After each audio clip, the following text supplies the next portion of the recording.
আজ তৈরি করছি মাছের মাথা দিয়ে বাঁধাকপি।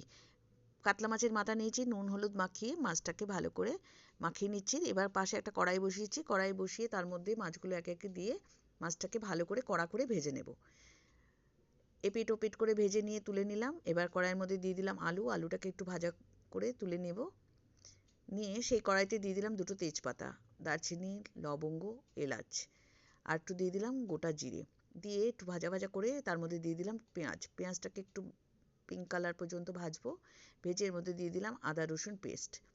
আদা রসুন পেস্টটাকেও পেঁয়াজের সঙ্গে ভালো করে ভেজে নিয়ে এর মধ্যে দিয়ে দিলাম টমেটো। টমেটো দিয়ে এবার দিয়ে দিলাম নুন।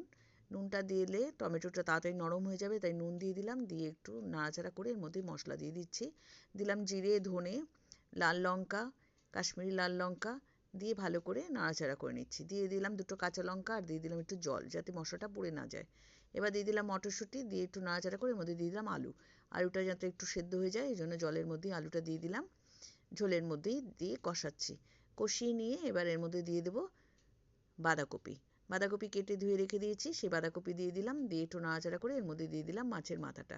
মাছের মাথাগুলো আরেকটু ভেঙে নিয়েছিলাম যাতে ভালো করে মিশে যায় বাঁধাকপির সাথে। দিয়ে দিয়ে একটু ভালো করে নাড়াচাড়া করে ঢাকা দিয়ে দিয়ে দিলাম একটু হলুদ, হলুদ দিয়ে নাড়াচাড়া করে নামিয়ে নিলাম। তৈরি হয়ে গেল মাছের মাথা দিয়ে বাঁধাকপির চচ্চড়ি।